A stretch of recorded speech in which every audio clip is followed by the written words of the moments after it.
Nelly Korda won her first major championship, rose to number 1 in the world for the first time in her career and topped it off by winning an Olympic gold medal that didn't stop the quest to improve, which is why she has a new coach, fresh off her 4th LPGA Tour victory of the year.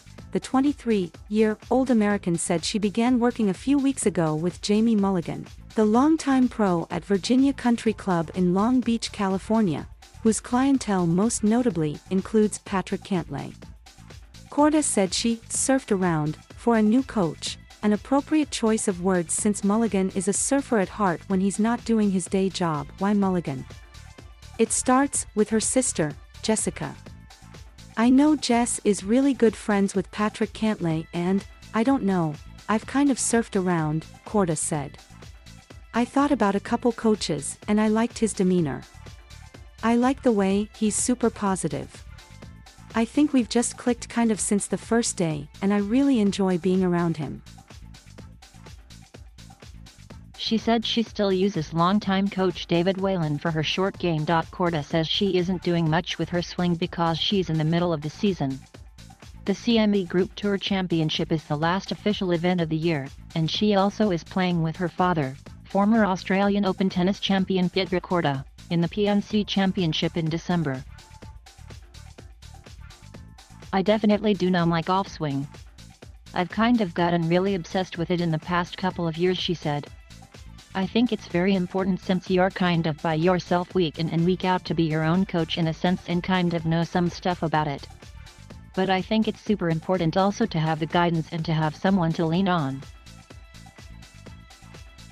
Former Women's PGA champion Hannah Green of Australia has earned $974,350 over the last 2 years combined on the LPGA Tour. She picked up $1 million on Tuesday for her play on the par 5s. Green and Matthew Wolff on the PGA Tour were officially honored for the Aon Risk-Reward Challenge, which offers $1 million to the player on each tour who has the lowest average score on a designated par 5 each week. Green's performance was impressive. She made birdie 74% of the time on the designated holes, she made eagle 9% of the time, and she never made worse than par. It wasn't an accident. Green said she looked at the weekly fact sheet on the LPGA Tour to see which hole was in play for the Risk-Reward Challenge and made sure she practiced and studied her options. She added length to her game and could get to the green for most of the par 5s and 2. But she wasn't paying attention to the race until a friend pointed out at the Women's British Open in August that she was leading. With 7 or 8 events left in the year, anything can really happen, so the last 3 or 4 events I was definitely paying attention, Green said. When I played in Korea, I made 2 birdies, which is what I needed to do. I'm not very emotional when I'm on the golf course.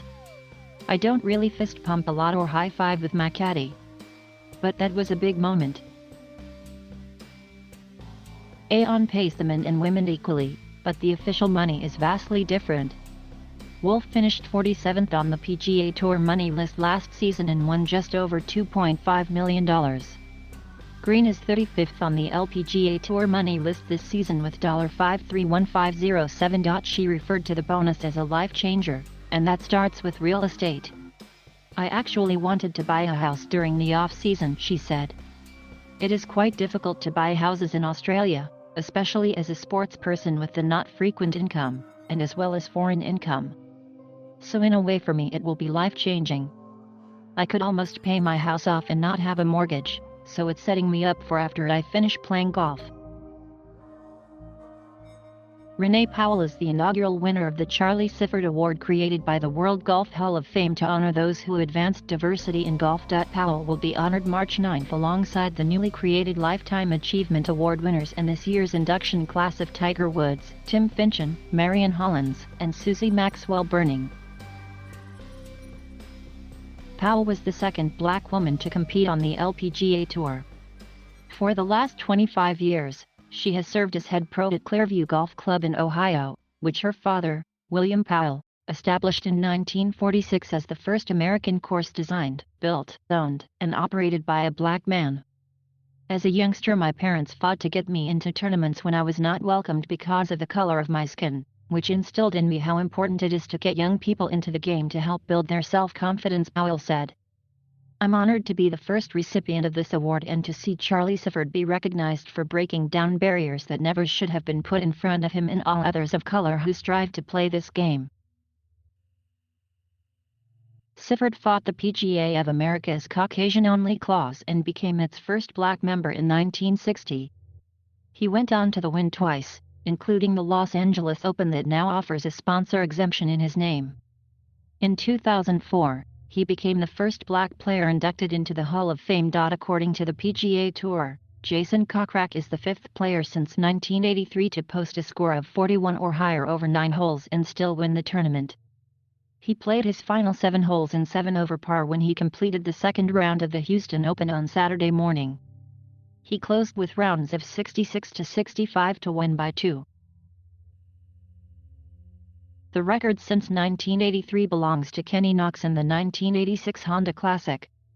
Knox shot 42 on the back 9 of the TPC Eagle Trace, which wasn't awful considering the wind blew so hard that no one broke par that day. The most impressive might have been Mike Sullivan in the 1989 Houston Open. He shot 41 on his opening 9 holes for a 76 in the first round.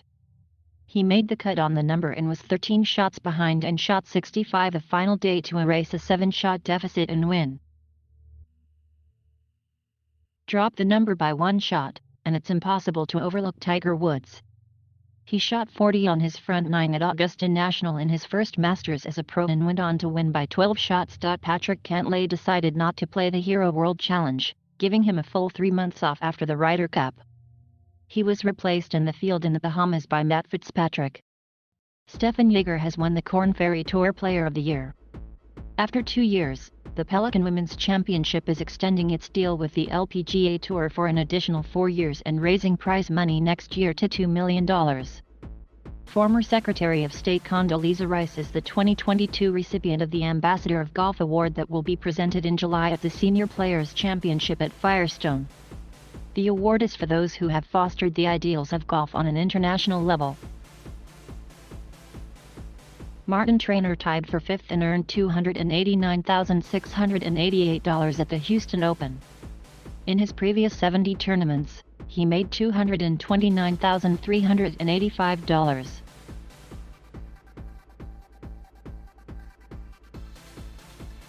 Thank you for watching. Please subscribe.